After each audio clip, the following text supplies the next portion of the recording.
96 urte betetzen dira Gernika bombardatu zutenendik.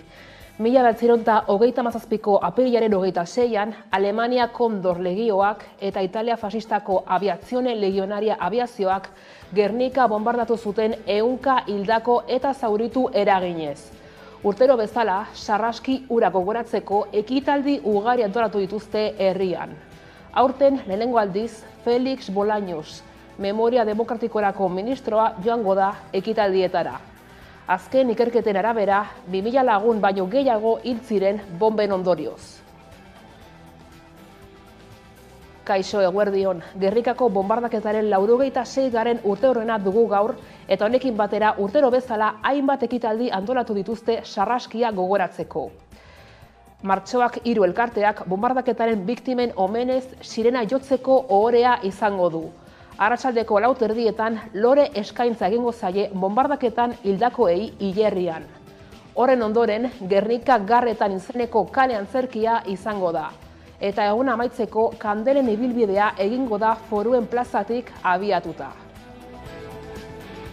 Eta atzo onartu zen hezkuntza legearen aurreproiektua. Jokin Bildarratz hezkuntza sailburuak azaldu zuenez, legearen printzipioak hezkuntzan euskara lehenestea eta ikasle zaurgarriei arreta ematea izango dira besteak beste. Lehenengoa, xedapen orokorrak, bigarrengoa hezkuntzarako eskubidea eta elkarbizitza positiboa, hirugarrena hezkuntza sistemaren gobernantza, laugarrena hizkuntzak euskal hezkuntzan, bosgarrena berrikuntza, ebaluazioa eta etengabeko hobekuntza, eta azkenik ikastetxeen autonomiari dagokiona. Titulu hauek lege proiektuaren bizkarrezurra jasotzen duten, eta hurbiltzen dira gizarte gisa aurrera egiten jarraitzeko ezarri ditugun, bai erronkak eta bai ibilbidea. Orain, legebiltzarraren analisia eta eztabaida egiteko unea iritsi da. Euskadik lege gaurkotu bat izan dezan, modernoa eta guztion zerbitzura egongo dena.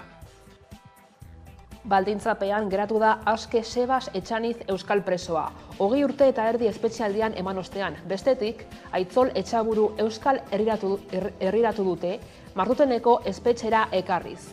Frantzian 14 urtez egon zen preso. Maite genituen gauzengatik,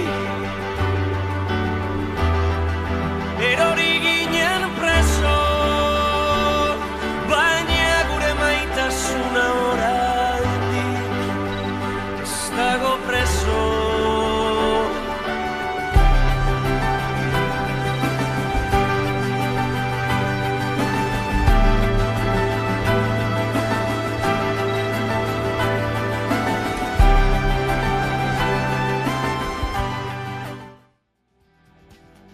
Azaroan Espainian hitzarmen berri bat erregistratu zen sukaldaritza modernoko markak izenekoa eta patronalak jatetxe kate handietan eta haien frankizietan aplikatu nahi du ostalaritzako hitzarmenaren ordez.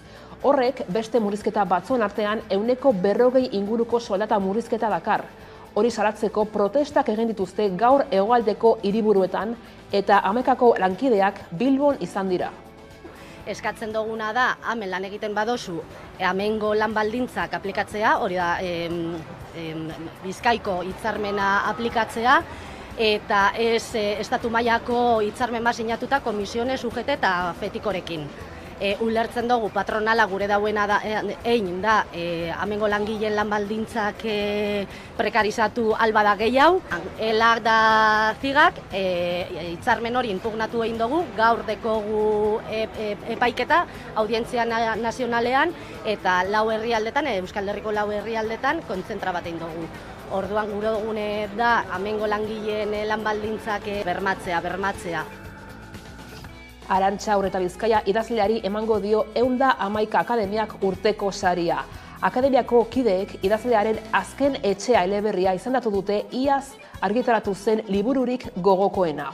Urreta Bizkaiak ekainean jasoko du saria jendaurreko ekitaldi batean.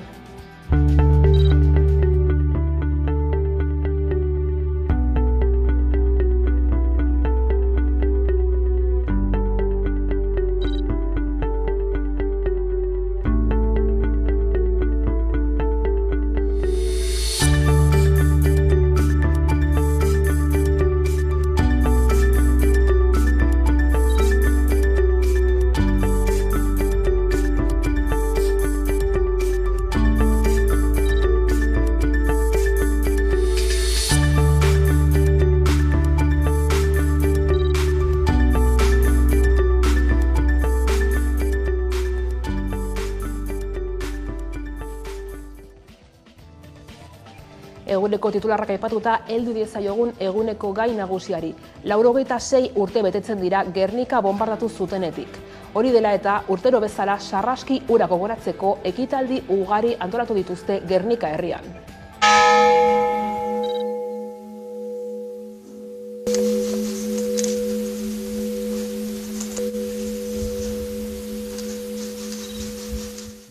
Urrats positiboa da, zalantzarik gabe.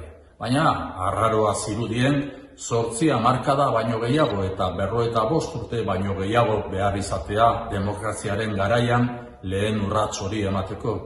Populazio zibilaren aurkako eraso horiek ez ziren inoiz ere gertatu behar, eta estatu demokratiko bati dagokio eta bere gain hartu behar du errekonozimendu hori.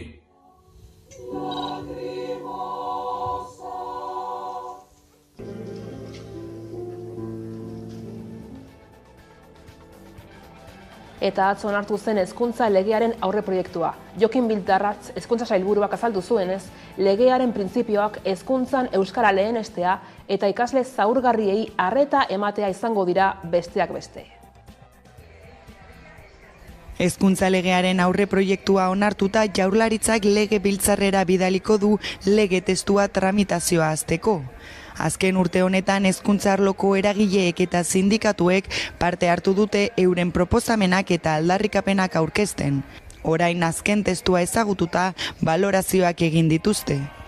Euskalgintzaren Kontseiluak balorazio orokorra egin du eta kritikatu duenez, aurreproiektuak ez ditu jaso hezkuntza komunitatearen gehiengoak eta sindikatuek euskararen inguruan egindako eskaera nagusiak. Besteak beste azpimarratzen du, bi hizkuntza ofizialak menderatzea bermatzea helburu gisa zehazten zela eta orain aurreproiektuak bermatu hitza baino sustatu hitza erabili du. Kontseiluak dioenez zehaztasun falta dago eta hobekuntzak behar ditu. Lege honek euskararen aldeko zehaztasun gehiago behar du.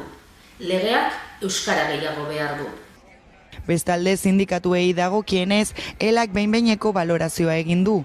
Sindikatuak dioenez legean azaleko aldaketa batzuk besterik ez dira egin, eta gaur egungo sistemaren betikotzea bilatzen du. Komisiones Obreras aurreproiektuaren aurka azaldu da. Eskola publikoaren kontrako mehatxu bat dela dio. Esteila sindikatuak berri salatu du legea hezkuntza komunitatea kontuan hartu gabe egin dela. Horrekin batera adierazi du segregazioaren aurka ez duela pauso zehatzik eman, dokumentuak ez baituela zehazten itun unibertsala mugatzeko baldintzarik izango den, eta euskarari dagokionez ez dagoela aldaketarik. Labek ordea dioenez legeak sindikatuaren ekarpen batzuk onartu ostean, testua hobetzeko eragiten jarraituko du. Azkenik alderdiek euren balorazioa ere egin dute. Sinatzaileak izan da akordioarenak eta ezagutzea horretik onartuko den testua kezkagarria da. Aukera historiko baten aurrean gaudela euskal hezkuntzaren eraikuntzan jauzi bat emateko. PSEek oraindik zuzendu beharrekoak daudela esan du. Elkarrekin Podemos adierazi du kezkagarria iruditzen zaiola oraindik testua ez ezagutzea. Ta azkenik EH Bilduk balorazio positiboa egin du. Sindikatuek eta alderdiek hezkuntza legearen proiektuaren lehenengo balorazioa egin dute. Kontseiluak esaterako hobekuntzak sartu behar direla azpimarratzen du. EH Bilduk ordea balorazio positiboa egin du. Hurrengo egunotan aurreproiektuak sortu dituen erreakzioak zabaltzen joango dira. Azken urte honetan hezkuntza arloko eragileek eta sindikatuek parte hartu dute eta orain azken testua ezagututa balorazioak egin dituzte. Euskalgintzaren Kontseiluak balorazio orokorra egin du eta kritikatu duenez, aurreproiektuak ez ditu jaso hezkuntza komunitatearen gehiengoak eta sindikatuek euskararen inguruan egindako eskaera nagusiak. Besteak beste azpimarratzen du, bi hizkuntza ofizialak menderatzea bermatzea helburu gisa zehazten zela eta orain aurreproiektuak bermatu hitza baino sustatu hitza erabili du. Kontseiluak dioenez zehaztasun falta dago eta hobekuntzak behar ditu. Lege honek euskararen aldeko zehaztasun gehiago behar du. Legeak euskara gehiago behar du. Bestalde sindikatuei dagokienez, elak behin-behineko balorazioa egin du. Sindikatuak dioenez legean azaleko aldaketa batzuk besterik ez dira egin, eta gaur egungo sistemaren betikotzea bilatzen du. Comisiones Obreras aurre proiektuaren aurka azaldu da. Eskola publikoaren kontrako mehatxu bat dela dio.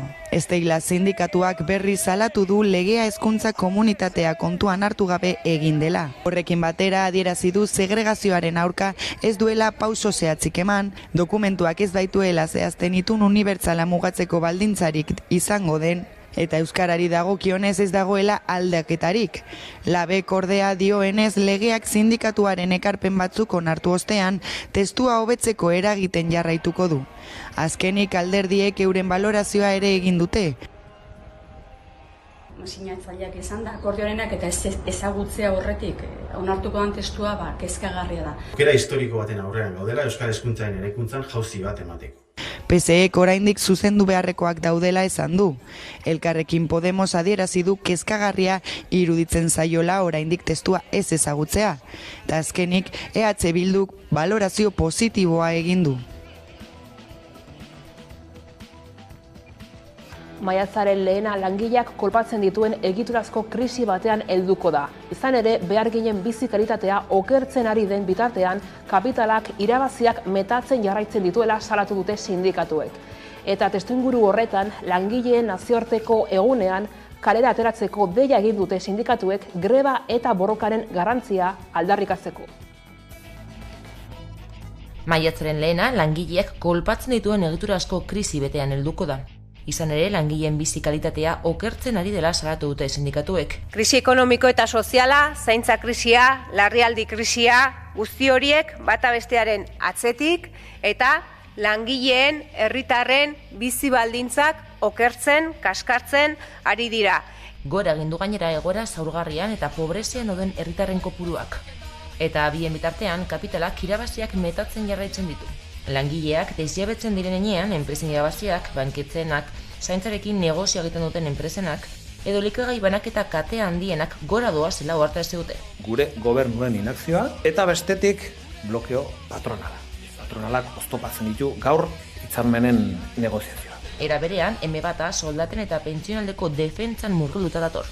Eta testuinguru horretan soldatak igotzeko, prezioak jaisteko eta aberastasuna banatzeko neurriak lortzeko antolakuntza, greba eta borroka sindikalaren garrantzia nabarmendu dute sindikatuek. Zere, azpimarratu nahi dugulako borroka sindikalaren eta grebaren balioa.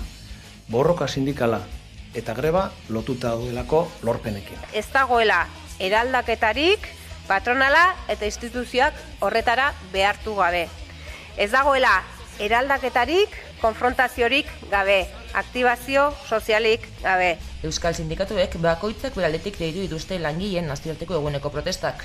Elak borrokan irabazteko lopean mobilizazioak egingo ditu Iruñan eta Bilbon. Labek berriz 8 protesta antolatu ditu. Baionan, Bilbon, Donostian, Gasteizen, Iruñan, Maulen, Eibarren eta Duteran. Egiteko beste modu bat lopean. Comisiones Obreras eta UGT sindikatuek baina manifestazio bateratuak iragarri dituzte.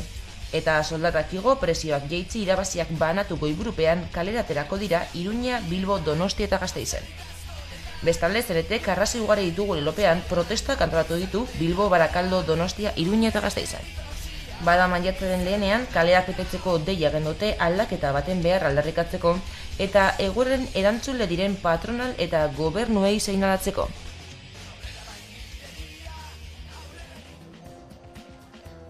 Iurretako EITB-ren egoitza izandako eraikina Osakidetzaren logistika egoitza zentralizatua eta materialen biltegia izatera igaroko da. Gotzone Sagarduik osasun sailburuak azaldu zuenez, haien helburua erosketen zati handi bat zentralizatzea eta plataforma logistiko bat sortzea da horiek bilatzeko eta banatzeko.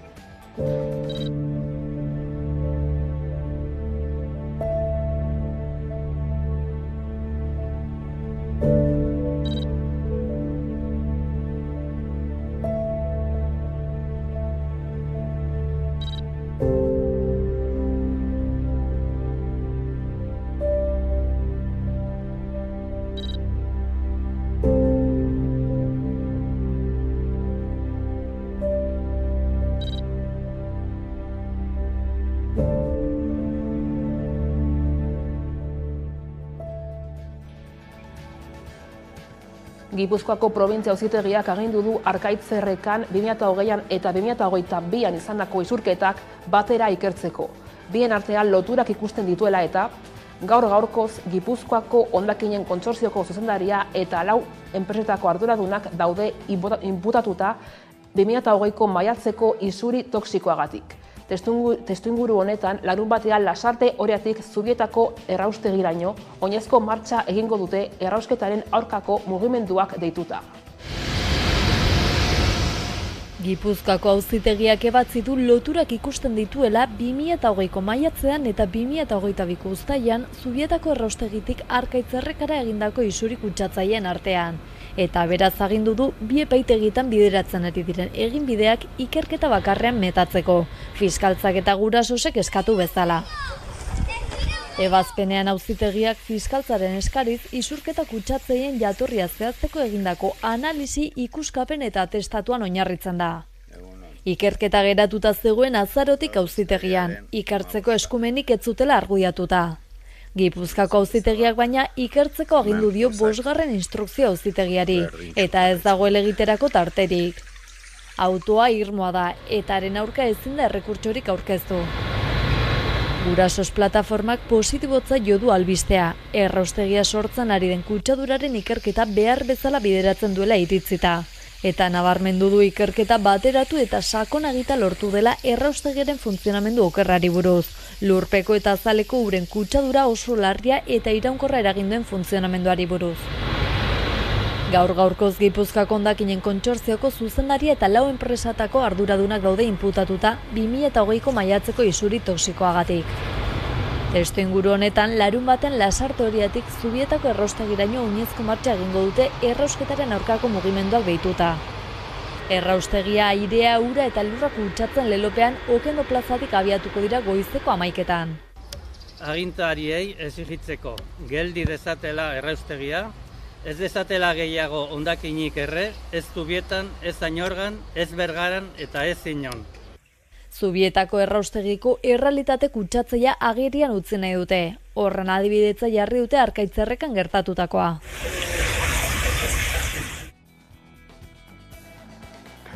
Energia berriztagarrien bueltan Nafarroara begira jarriko gara. Izan ere, 34 azpiegitura egiteko baimena eman du Foru Erkidegoak.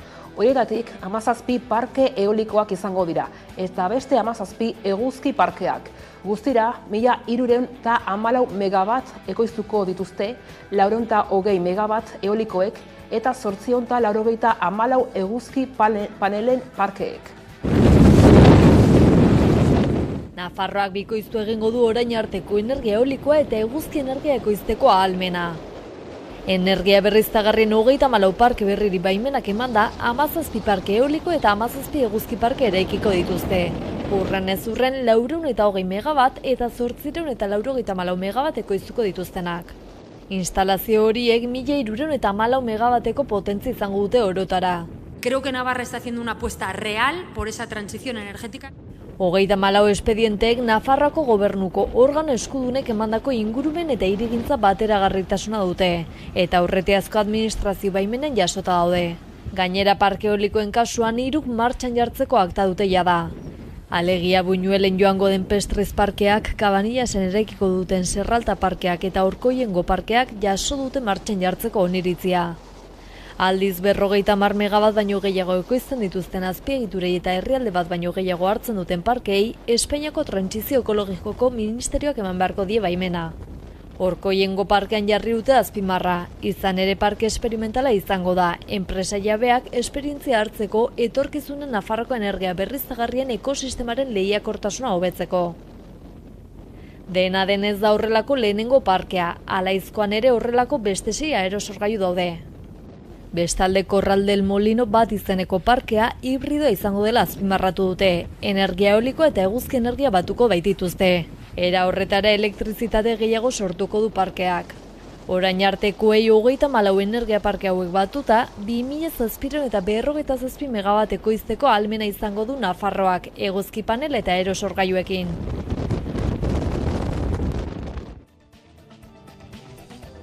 Nafarroako Lizarraldeko landa eremuan dagoen Zumaldia eskola txiki geratu da ikasle eta irakasleentzat. Izan ere, 5 klase izatetik 8 izatera igaroko dira datorren ikasturtean.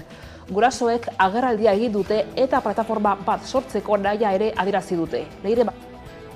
Nafarroako Lizarraldeko landa eremu eskola txikia da Zumadia. Abartzuza herrian kokatua dago. Duela urte gutxi eraiki zuten eta 8 gelendako prestatua zegoen, baina irailean 8 gela izanen direla aurre ikusi dute. Ikasle eta irakasleak pilatuta izanen dira beraz eskolan. Gurasoek hezkuntza departamendura jo dute, baina erantzunik jaso ez dutenez, guraso plataforma bat sortzea erabaki dute inguruko eragileekin. Zumadia Abartzuza landa eremuko eskola da. Lizarraldean kokatzen da Zumadia eskola eta bertako familiak kezkatuta daude ikasle kopuruaren igoeragatik. Eta ondorioz, eskolak bizi duen espazio faltagatik. Eskola 5 talde biltzeko eraiki zen, 2 aurrezkuntzan eta 3 lehen hezkuntzan. Eta datorren irailean, 8 talde aurre ikusten dira espazio horretan bertan. Zumadia eskolako familiak arduratuta daude. Ikasle kopuruaren igoeragatik gure eskolak bizi duen espazio falta dela eta. Espazioa funtsezkoa da kalitateko hezkuntza bermatzeko. Eta agerikoa da, baldintza horietan, hezkuntza proiektu ezin dela fundamentuzko kalitate parametroetan garatu. Horretaz gain, hurrengo 5 ikasturtei begira egiten dugun aurreikuspenak esaten digu errealitate berberarekin jarraituko dugula. Hilabete haunitz pastu dira, hezkuntza departamentuan honen berri izan zuten lehendabiziko alditik. Sobera denbora, erantzun ofizialik jaso gabe. Biztanleria galtzeko joera pairatzen duen landa eremu honentzat, bere biziko garrantzia duen osagaia da eskola. Arazo hau konpontzeko borondatea eta elkarlanerako prestutasuna plantan ezarri dute gurasoek. Horretarako, elkargune eta lan tresna izango den plataforma bat sortzeko asmoa azaldu dute. Xedea, Zumadia eskola zaindu eta zonaldeko eragileekin bat egin.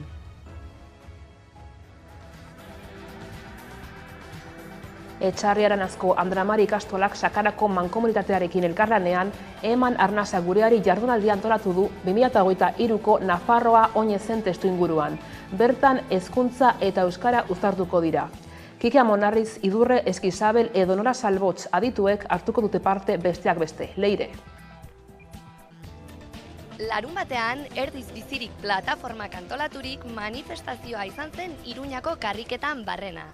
2000 lagunek parte hartu zuten Magna Magnesitas enpresak Baztanen eraiki nahi duen meategi proiektuaren kontra. Landa eremuaren defentsaren lelopean, Erdizko meategi proiektua galaraztea eta bertako herritarren iritzia errespetatzea eskatu zuten.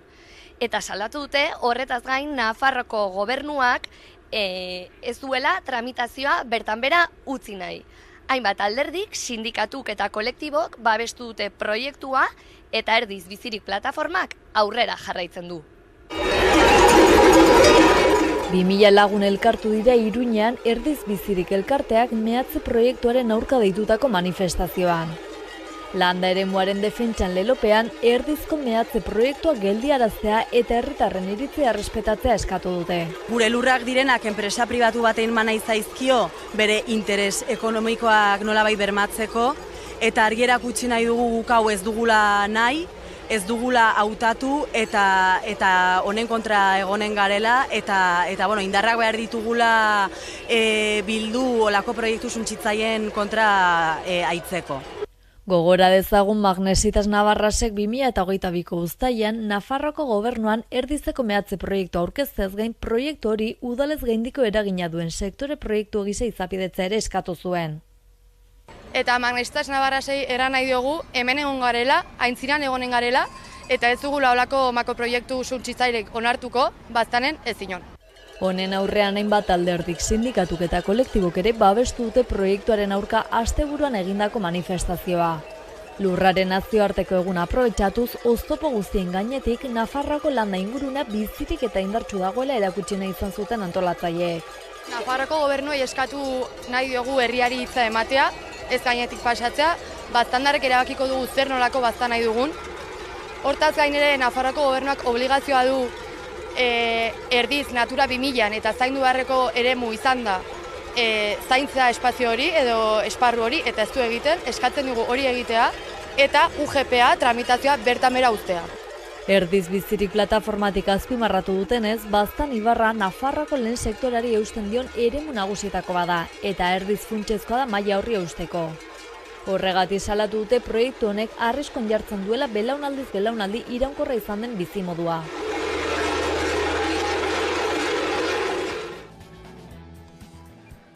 Apirilaren 27an San Prudentzio egunaren bezperan danborrada protagonista da. Arabako danborradak probintzia plaza urtero girotzen du, danborrak, majoreteak eta kantinerak biltzen dira egun berezi honetan. Apirilaren 28an berriz, Armentiako erromeria da, gastronomia da nagusi egun horretan, batez ere barraskiloak. San Prudentzio Arabako lurraldearen zaindaria da eta ohorezko jaiak apirilaren 27an hasten dira, hots jaiegunaren bezperan. Egun horretan, arratsaldean probintzia plazan danborradaren erretreta izaten da. Danborrak, majoreteak eta kantinerak biltzen dira eta plaza girotzen dute. 2019an, Jose Maria Bastidak danborrada zuzendaria izateari utzi zion eta Leire Betolatzak hartu zuen lekukoa.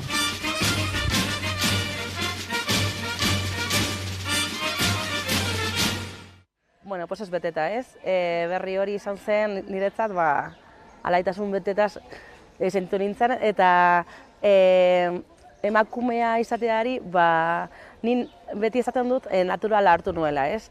Azkenean prozesu naturala izan da, danborradan ez dakizen bat urte daramat parte hartzen, eta azkenekoa izan da danbor nagusia izatea, ez? Eta lehenengo emakumea naiz, baina, bueno, erreferentea bezalakoa, emakumeak erreferente bezala ikusten banaute, ondo, hobeto, emakumeak behar ditugu erreferenteak. Eta hartzen banaute erreferente bezala, oso ondo. Bueno, ni hasi nintzen, danborrada txikikoen, eta nire aitak elkarte batean zegoen, nire aitona baita, eta esan zidaten, nahi alduzu parte hartu danborrada, eta hasi nintzen horrela, Apirilaren 28an berriz, erromeria egiten da Armentiako zelaietan. Jai giroa maiatzaren batera arte luzatzen da. Egun horretan, estibalizko santutegira igotzen da. Santutegian patata tortilla lehiaketa, Euskal Herriko kirolak eta urrezkoa eta dantza txapelketak antolatzen dira. Danborrada hunkigarria izan zen, ez? Azkenean, emozioz beteriko eguna izan zen, berriro aurpegiak ikustea, beste jendearekin topagunea izan zen, ez? Ez dakit, azkenean 2 urte pasa ziren, entzegurik gabe, hemen plazan egon gabe, jo gabe, abestiak entzun gabe, izan zen hunkigarria. Bueno, 250 pertsona edo ateratzen gara danborradan, gutxi gora bera, Baina maite dugunok San Prudentzio jaia, Armentiako erromeria edo danborrada, da gure data seinalatua, ez? Garrantzitsuena. Bizitzen dugu, urtero gure jaia San Prudentzio bizitzeko, ez? Eta eguneko gaiari lotuta Gernika bizirik kantaren bideoklipa aurkeztu du Gernika Memoriaren lekuko elkarteak.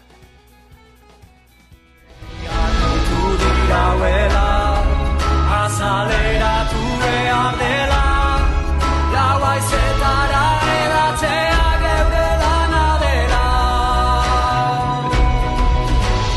Keak oroitzen digu, txuak pizturik dirauela. Keak oroitzen digu, Gernika bizirik dela. Keak oroitzen digu, itxaropenik badela.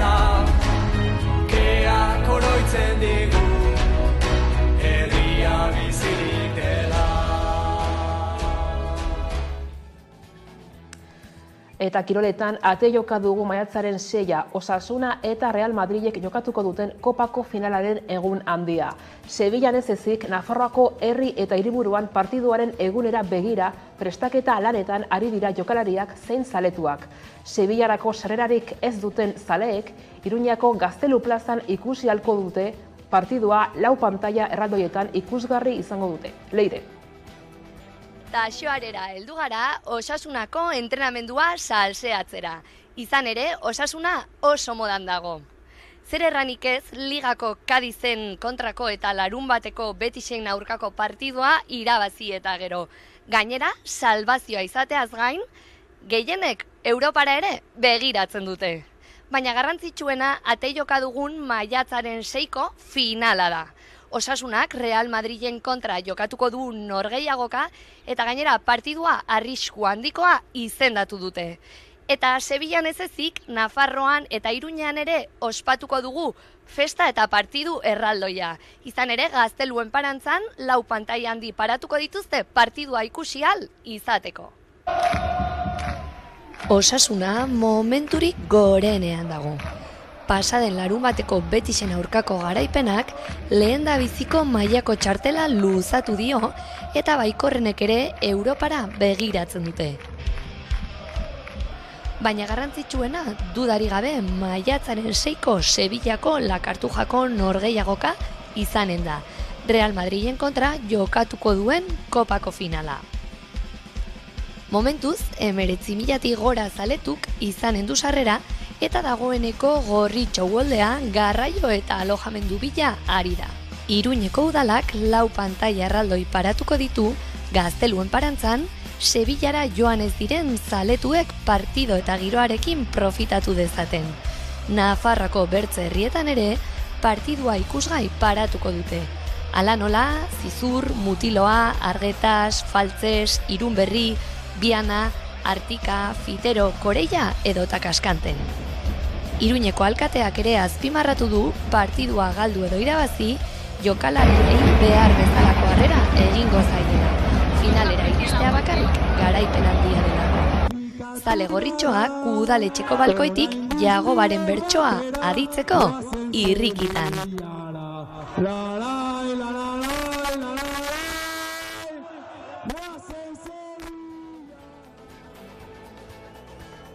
Eta bueltan da Vitoria-Gasteiz trail lasterketa 3 urteko geldialdiaren ondoren. Urriaren batean izango da natura eta kirola uztartzen dituen probaren 13. edizioa. 16 eta 26 kilometroko distantzietako probak izango dira eta dagoeneko zabalik dago izen ematea. Natura eta kirola uztartzen dituen lasterketa hau Euskal Herriko mendi lasterketarik sendoena da.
Eta eguneko elkarrizketari tartea zabalduko diogu orain. Gaurkoan, Mireia Saizekin egon gara, osasungintza publikoaren aldeko plataformako bozeramailearekin.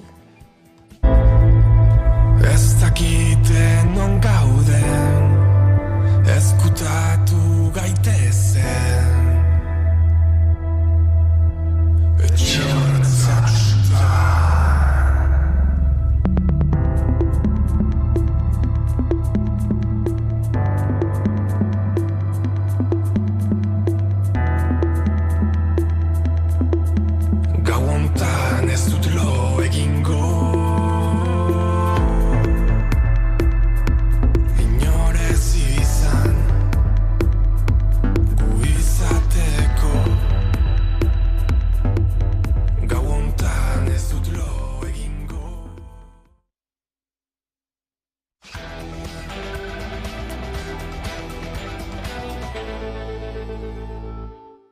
12:30 pasata iritsi da eguneko elkarrizketa nagusiari heltzeko unea, eta horretarako gaur dugu hemen gurekin Mireia Saiz, osasungintza publikoaren aldeko herri plataformetako bozeramailea, ondo etorri gurera. Eskerrik asko.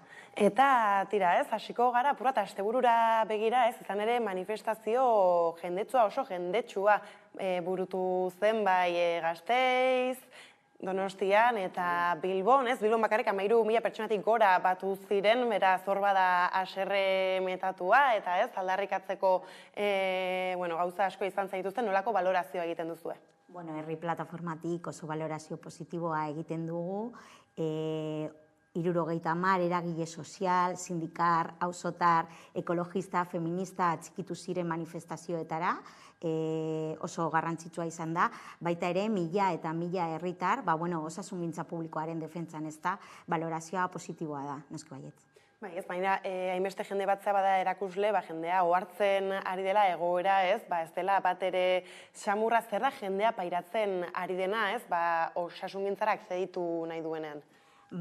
Zerrenda luzea da, eta egunero bizi dira egora horiek gure auzoetan, gure herrietan, osasun zentroetara joaten garenean, paken itxierak, osasun zentroen ordutegien murrizketak, medikurik gabe izateak, justifikazioerik gabeko zita telefonikoen igoera, arreta presentziala lortzeko zailtasun handiak daude, osasun zentro guztietan, arreta pertsonalizatuaren galtzea, arrakala digitala, lehen mailako arretaren kolapsoaren ondorioz larrialdien saturazioa, eta zerrenda luzeagoa da, itxaron zerrenda, ebakuntza probak espezialisten gana heltzeko, eta egunero gure auzokideok bizitzen dituzten egoeren erakusle dira.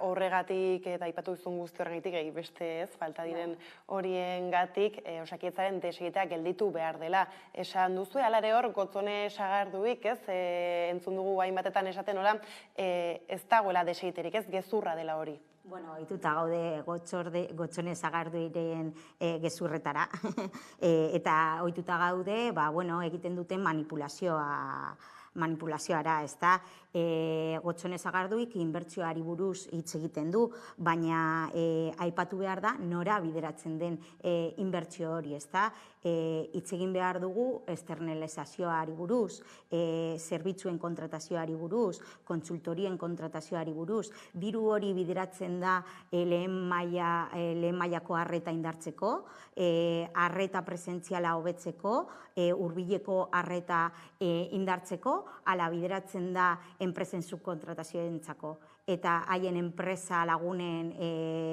poltsikoak puzteko, hori da garatu behar duguna eta esan behar duguna ozen, ezta? Dirua nora bideratzen da inbertsio hori, baina heltzen da herritarrengana ala ez, eta errealitatea astuna da, ez da heltzen eta egunero bizitzen dugu. Horren aurren azkenean aldaketa abiatzeko plantatzen dena edo duzuena sinplea da, kalitatezko eta hurbilekoa izatea, nolako osasungintza nahi dugu?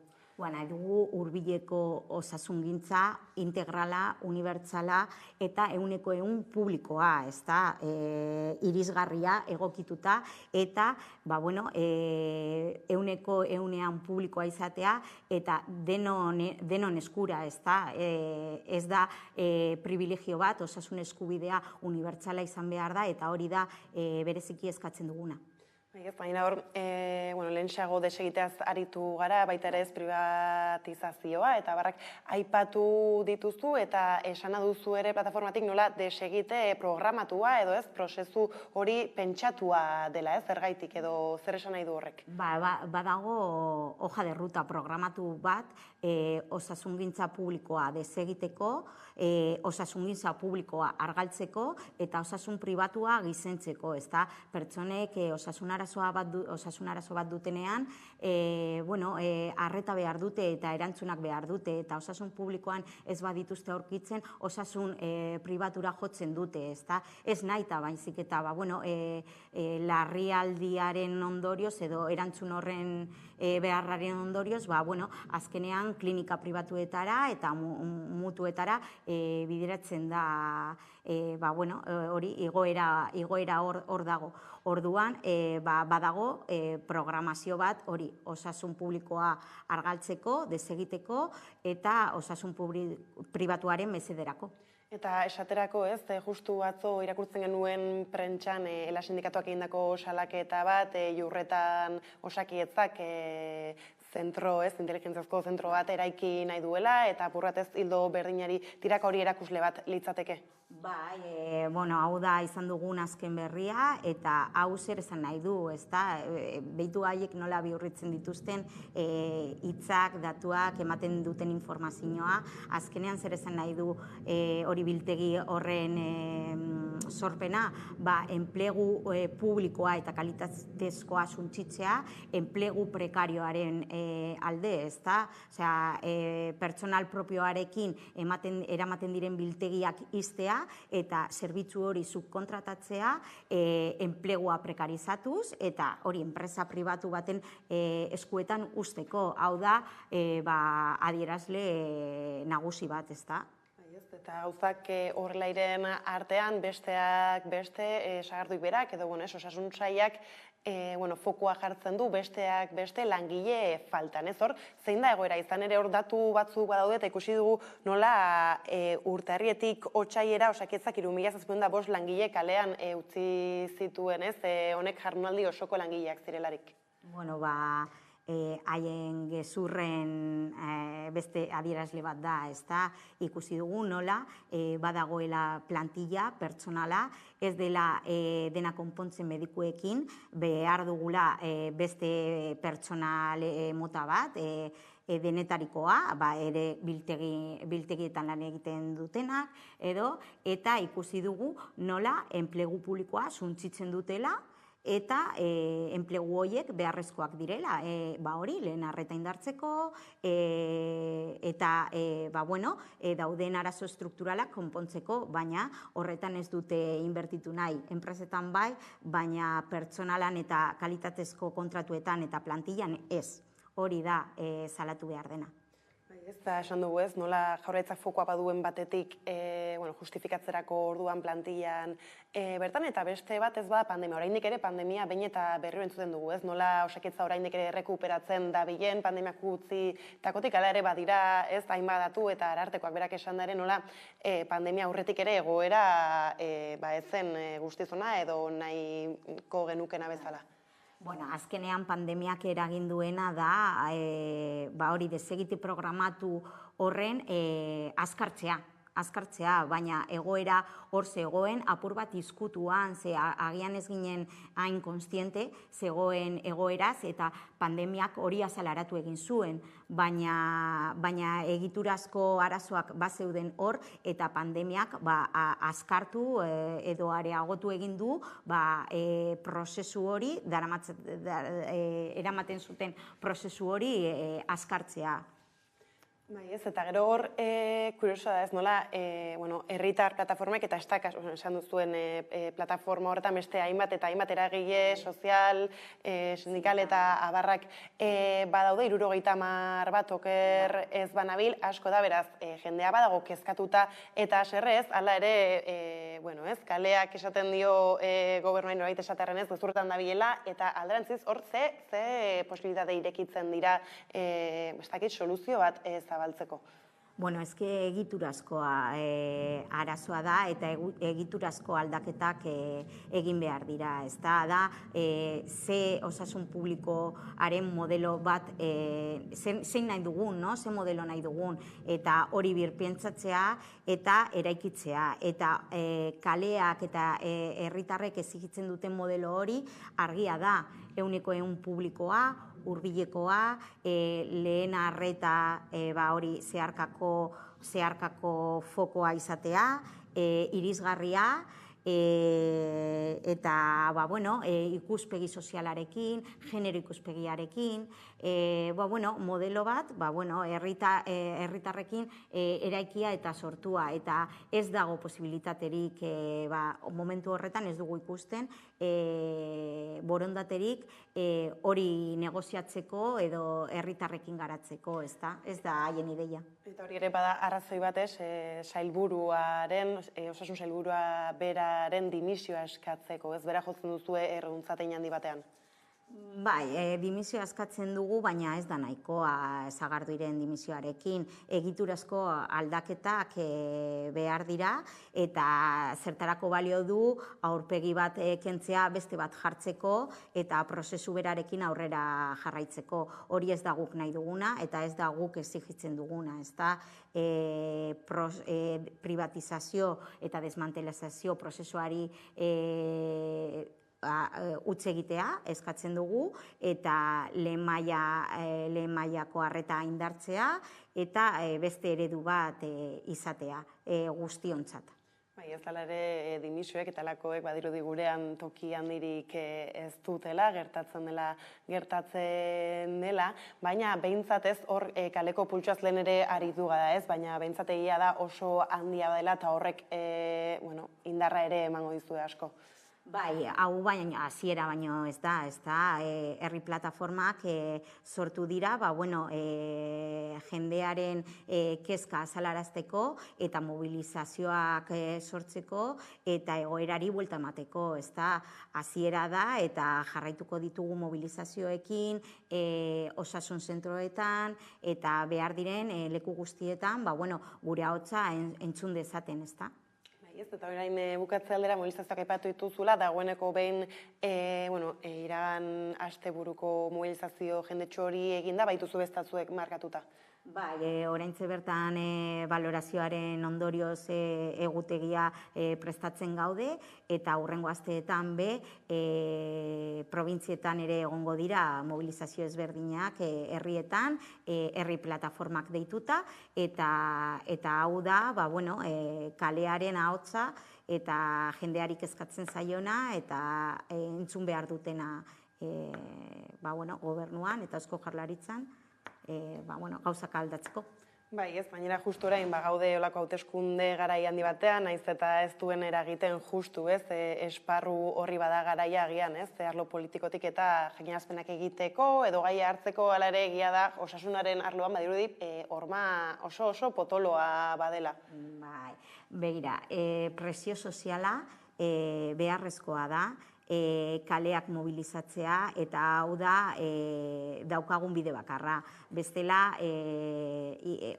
ikusten da nola herritarren exigentziak ez direla barneratzen edo hartzen, orduan presio soziala eragitea eta kaleetan egotea oinarrizkotzat hartzen dugu, hobekuntzak lortzeko eta aldaketak lortzeko guztion mesedetarako. Bai, ez baina, oraintxe akoratu nahi zaipatu ez dugula nola Jaurlaritzatik, osasun sailetik modernizazioak eta abarrak iragarri diren, ez? Kalean ari zarete gauza bat eskatzen, eta ez horri erantzun nahian edo, ez ikusi dugu ez nola telematikoki agian egin alko ditugun medikoekin zitak, eta barrako horiek nola jaso dituzue? Badakigu eta ikusten dugu egunero nola digitalizazioak eta teknologia berrien sarrerak ez dutela hurbileko arreta sustatu, baizik eta guztiz kontrakoa, arrakala digitala handitu eginda, eta honek dakartza pertsona askok ezin dutela heldu osasun publikora, praktikan haien osasun eskubidea urratuz, ezta, batez ere pertsona egoera ahulen eltzat dauden pertsonentzat, orduan hau onartezina da, arrakala digitala oso larria da, eta aurrera eraman nahi dituzten digitalizazio prozesuak ez datozte bat exigitzen dugun hurbileko arretarekin, no? Jarraituko dugu, deituko dituzuen mobilizazio guzti horrek adi jarraituko ditugu, Mireia kontaktuan izango gara iristen den ere Jaurlaritzatik bestelako norabide aldaketarik uneren batean, mila esker gaur gurekin izatearren. Mila esker zuei. Eta horrela iritsi gara albistegiaren bukaerara, besterik ez gure aldetik, horrek izan dira gaur eguerdiak gurean gaur utzi dituenak. Gogoratu guztiak eta gehiago nahi duzuen aldiro 11.eus atarian daudela eskuragarri. Gero arte, ondo izan.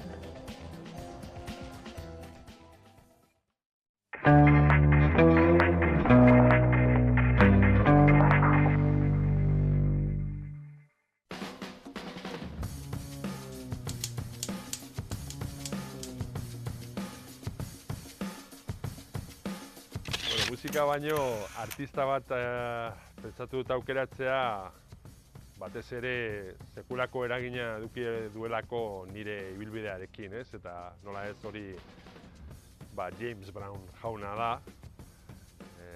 Godfather edo padrinoa, eta beraren esker beste dena sortu izan delako, funk musika, hip-hopa, hausa, disco musika eta bar. Ez da izango bat, baizik bi, 1972an argitaratu zen Akelarre sorta bat diskoa, Euskal Herriko Herri Gogoan disketxean kaleraturikoa, William S. Fisher, afroamerikar artistarena. Disko hau bitxia da batez ere Euskal abesti herrikoien moldaketa bat duelako, eta moldaketa hori musika beltza, soul, funk, jazz, groove eta psikodelia ikutua duen jantzi horrekin egina dago, eta 1972an kaleratu zen, aurten 50 urte betetzen dira, eta horren aitzaki horrekin, elkarrekin egin dudan bilduma proiektu bat, Katebegiak izenekoan sartu dugu kantua, eta elkarrekoak argitaratu dute jendeari erakusten